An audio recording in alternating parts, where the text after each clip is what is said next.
Good afternoon. My name is Niko House, host of the political radio show Mikasa Sukasa.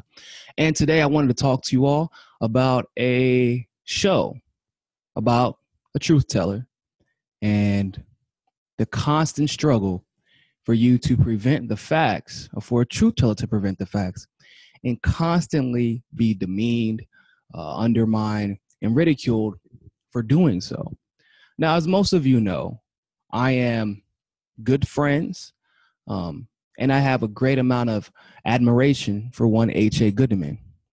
H.A. Goodman is an author, columnist, and journalist who's appeared on CNN. He's appeared on RT. He's written articles upon articles upon articles in the Huffington Post, especially during the election, some of the most notable articles, which were especially relevant at a time where Huffington Post was known to print articles that weren't so friendly, if you will, towards Bernie Sanders. But throughout all that, H.A. constantly used his platform in order to bolster not only Bernie Sanders, but the progressive movement, call out the establishment whenever he could. But most importantly, he didn't let that platform corrupt his viewpoints, and he didn't let that platform corrupt the facts, as mainstream media platforms have done so many times before. Once again, H.A. has proved to be on the side of justice, and he has proved that no matter who the opponent is, no matter what the platform is, he will always continue to be on our side. And I'm referring to a debate, if you will, on Russia Today, where he actually went on to a show called Crosstalk, a show that Peter Lavelle does in order to have a kind of an intersectional debate. Now, this debate, of course, as you can imagine, was about one, Russia, but most importantly, the Seth Rich case. Now, H.A. has actually been one of the biggest faces of the Seth Rich case because, for one, his facts, you can never deny his facts. You can never deny his resolve to get the truth. And of course, that's what he's done, and that's what he has been doing. Now, there are two other people involved in this, but most notably, the other person on the other side of that debate, who was against H.A. and Peter Lavelle, and the other gentleman, I can't remember his name right now. I believe his name was Alex. He had some interesting responses to H.A. Now, H.A., once again, being a man of facts, first thing he said out of the gate was that, we know that the private investigator never backtracked anything he said. In fact, he doubled down on it, and then he explained to us that the person that he was referring to that contacted Seth Rich's family in the police department after he had contacted her was Donna Brazile. We know that Seth Rich was a high-ranking DNC director of voter expansion. He also had access to a lot of the computers and networks within the DNC. We also know that Julian Assange is not Russian. We know that WikiLeaks is not involved with Russia. We know that Julian Assange had mentioned Seth Rich before in August, talking about a young DC staffer who had giving them information. And we do know that this wasn't a botched robbery. We know that this is actually, for those of you who don't know, in Seth Rich's neighborhood, that was the first violent crime reported all year, only the second quote unquote armed robbery, except for the first robbery actually resulted with someone taking something from the other person, and that person survived. So H.A. hit him with fact after fact after fact. But I think the most important fact that he hit him with is what are you all so afraid of? What are you all so scared of? And Hank Scheinkoff responded, as you would expect anyone who worked for the DNC or is working for someone who is close to the case would respond. We just don't know the facts. We just couldn't possibly know all of this. Why would we need to investigate something if we don't know anything? Well, Mr. Scheinkoff, Mr. Hank, to my knowledge, I don't know about everybody else, But when you don't know the facts surrounding something, but there's a good possibility that other people could be involved in something that was played off as a botched robbery, when officials could be involved in something. You don't run away from it and say we have nothing to investigate. The truth of the matter is, politics has become a lot of this. Politicians have oftentimes been advocating for this only when it's politically expedient and politically, it's in their political favor. Do they advocate for investigation, whether it be the Republicans with the Benghazi committee or with the email scandal? Yeah, we know the email scandal was we need to investigate it, but I'm just using that as an example. But another example could be with the Democrats right now in the whole quote unquote Russia probe. All of a sudden, the Democrats love Comey, whereas they blamed him for Hillary Clinton not winning the election when he came out with the last statement about the email situation with Viner, or even with the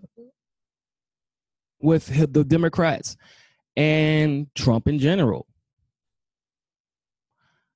This is not just the Democrats, it's not just the Republicans, but politicians in general, news corporations and media conglomerates in general. This isn't, only TYT or CNN. This is a lot of people who seem to only do things that are politically expedient, which is why it's important for media to keep an objective thought process when we're approaching these issues. And this is why I tell you this, because Mr. Hank Scheinkoff, something you should know about him, is very close to the Clintons. Okay, he is a political consultant. He's from New York, and he was political consultant to former president Bill Clinton. He was political consultant to the former president of the Dominican Republic, President Fernandez. He's also been political consultant to Mayor Bloomberg.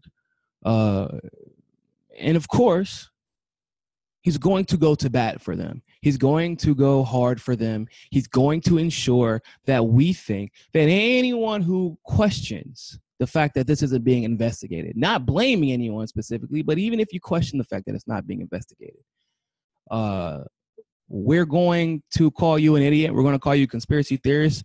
And here's what's crazy about it. This is how you know that we should be digging even further. If you've ever questioned whether we should be digging further, this is how you know we should be digging further. Because guess what HA brought up, as amazing of a debater as he is, and amazing truth teller as he is. He said, okay, why didn't the DNC allow the FBI to investigate the servers? Do you know what Hank's response was? Political consultant for Bill Clinton, political consultant for Fernandez, Bloomberg. By the way, Bill Clinton and Fernandez, are great friends. He actually went to go visit him in 2004 while he was still president in the Dominican Republic, just casually. So they're great friends. But his response to this was, I didn't see a subpoena for the FBI to check the DNC emails. Like, okay, this is facts. These are factual statements that you're denying now, that you're pretending. Because if you don't know that the FBI was subpoenaed, because James Comey came out and said, we tried to see the DNC servers, they wouldn't let us. If you don't know this, then you shouldn't be on this show debating. You shouldn't even be an authority on this subject. You shouldn't be able to have this conversation on public television or even internet television for that matter. Because this is a fact. We know this for a fact. James Comey said this under oath. Now, James Comey is kind of slow, and I do think he has an agenda, but under oath, James Comey has told us a lot more than I'm sure that he would have liked to. Granted, his ultimate conclusions we don't end up appreciating, but he hasn't really lied about anything yet. I'm sure that's something that's as easily verifiable as that he wouldn't lie about. But you're a political consultant. Now, For someone who claims over and over again to love the facts, it's very interesting to me how, with all the facts that HA laid out about the private investigator, about Donna Brazil, about the facts surrounding Seth Rich's case, about the facts surrounding DNC, the emails, Russia, all of that. Your job as a political consultant is to take 80% of the information that we know for a fact and make basic predictions to try and affect the outcome of a given situation, usually an election. But even with all the facts laid out that we have right now, you just can't possibly know anything. You've been a political consultant for 20 odd years. You're the president of a consulting firm.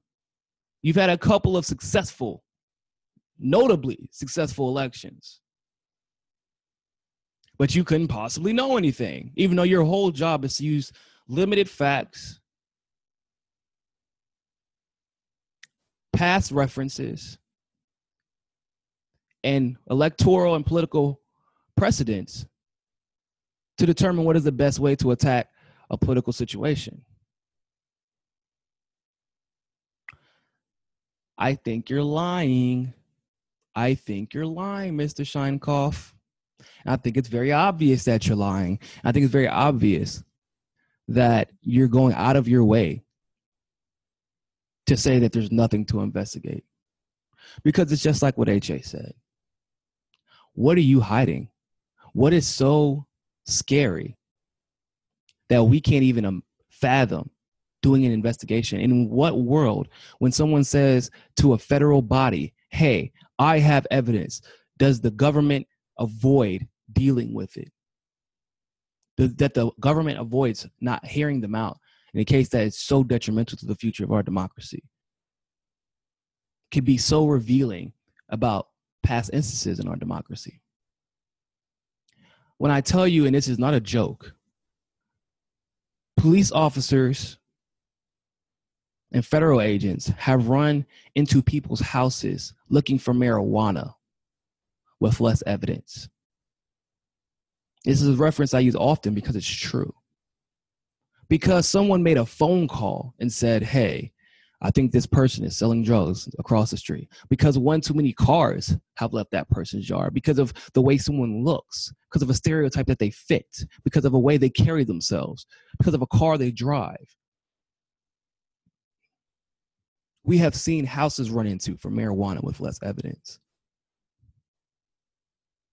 And yet, with all the circumstantial evidence and factual evidence that we've received recently, all of a sudden, there's no facts to investigate. I think this debate with HA and Hang Scheinkoff makes it even more clear. There's something more to this. And although we don't know the facts, I'm extremely excited for Kim.com to come out with the rest of them. A 27-year-old with all of the potential and the hell of a future ahead of him was murdered. And they're trying to tell you to leave it alone. Now, when news publication after news publication, after television show, television news network after television news network, not only in the mainstream, but the Young Turks and a few others online as well, telling you to leave it alone as a conspiracy theory. This is report worthy. This is not a joke. Whether it's factual or, whether it's truthful or not truthful, we need to find out. And this isn't a conspiracy theory. When did reporting on major events in political history become reporting conspiracies? When did reporting the facts?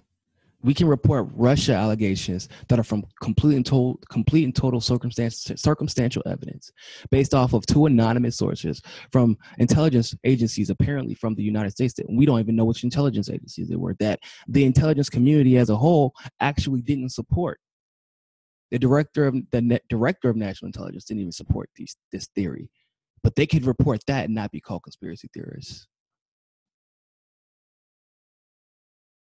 We're getting closer and closer to the answers. thank you once again, H.A. Goodman, for going on and showing and doing what truth tellers are supposed to do, using your platform to tell the truth. We need more people like you out there. Thank you all so much for watching. Go to H.A. Goodman's page. I'll place the link below. And I'll also place the link for the RT episode. It'll be, once you look at the way that Hank Steinkoff defends himself, the DNC, and the mainstream media, you'll start to question a lot of this too. If you have any sense, you'll start to question a lot of this. Thank you so much for watching. And always remember, find your balance. Peace.